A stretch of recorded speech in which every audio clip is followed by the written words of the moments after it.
जय श्री राम। किरण ने टाइम देखा। घड़ी के 6 बजाते हुए देख चौंक गई।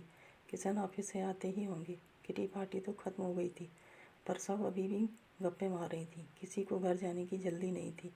किरण ने अपना पर्स संभालते हुए कहा, मैं चलती हूँ, 6 बज गए हैं।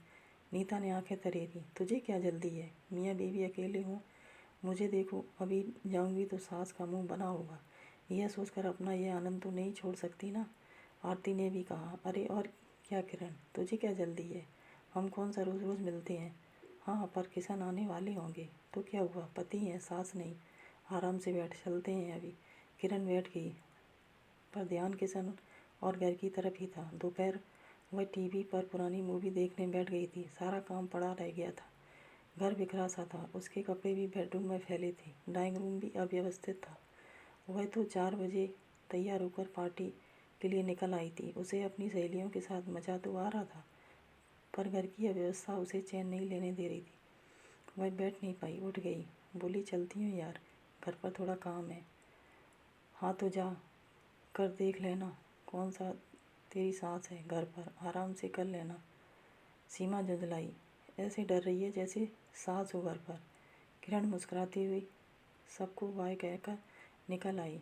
घर कुछ ही दूरी पर था। सोचा कि आज शाम की सैर भी नहीं हो पाई, हैवी खाया है, थोड़ा पैदल चलती हूँ, चलना भी हो जाएगा। फिर वह थोड़ी तेज़ कदमों से घर की तरफ बढ़ गई। सहेलियों की बात याद कर मन ही मन मुस्कुरा दी कि कह रही थी कि सास थोड़ी घर पर हैं, उन्हें क्या बताऊँ। चचिया सास, ददिया सास तो सबने सुनी होंगी, पता नहीं ये पतिया सास किसी ने सुनी भी है या नहीं। पति या सास पर वह सड़क पर अकेली हंस दी।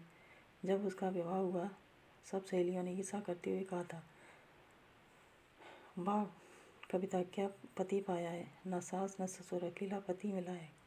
कोई देवर ननद का चक्कर नहीं, तू तो बहुत ठाठ से जिएगी। किरण को भी यही लगा था। खुद पर इतराती किशन से विवाह के बाद वह दिल्ली से मुंबई आ गई थी। किरण ने अकेले जीवन जिया है। वह उसे इतना प्यार कर देगी कि वे अपना सारा अकेलापन भूल जाएंगी। बस वही होगी, किशन होंगे, क्या लाइफ होगी। किशन जब 3 साल के थे तभी उनके माता पिता का देहांत हो गया था। किशन को उनके मामा मामी ने ही दिल्ली में पाला पोसा था। नौकरी मिलते ही किशन मुंबई आ गए थे। खूब रंगीन सपने सजोए। किरण ने घर गृहस्थी संभाली तो 1 महीने में ही उसे महसूस हो गया कि किशन को हर बात हर चीज़ अपने हिसाब से करने की आदत है। हमेशा अकेले ही सब मैनेज करने वाले किशन को एक एक चीज़ अपनी जगह साफ सुथरी व्यवस्थित चाहिए होती थी। घर में जरा भी अव्यवस्था देखकर चिढ़ जाते थे। किरण को बहुत प्यार करते थे, पर बात बात पर उनकी टोका टोकी से किरण को समझ आ गया था कि सास ससुर भले ही नहीं, पर उसके जीवन में किशन ही एक सास की भूमिका अदा करेंगे। और उसने अपने मन में किशन को नाम दे दिया था, पतिया सास। किशन जब कभी टूर पर जाते तो किरण को अकेलापन तो महसूस होता, पर सच में ऐसा ही लगता है जैसे अब घर में उसे बात बात पर कोई टोकेगा नहीं। वह अंदाज़ा लगाती, सहेलियों को सास के कहीं जाने पर ऐसा ही लगता होगा। वह फिर चाहे जहाँ चाहे सामान रखती हैं, तब चाहे काम करती हैं। ऐसा नहीं कि वह स्वयं अव्यवस्थित इंसान है, पर घर पर हैं, कोई होटल तो नहीं। इंसान को सुविधा हो, आराम हो, चैन हो। यह क्या, जरा सी चीज़ भी घर में इधर से उधर ना हो। शाम को डोरबेल बजते ही उसे फ़ौरन नज़र डालनी पड़ती है कि कुछ बिखरा तो नहीं है। पर किशन को पता नहीं कैसी कहीं धूल या व्यवस्था दिखी जाती है। फिर भी कभी चुप ही तो नहीं रहते, कुछ ना कुछ बोलते ही रहते हैं।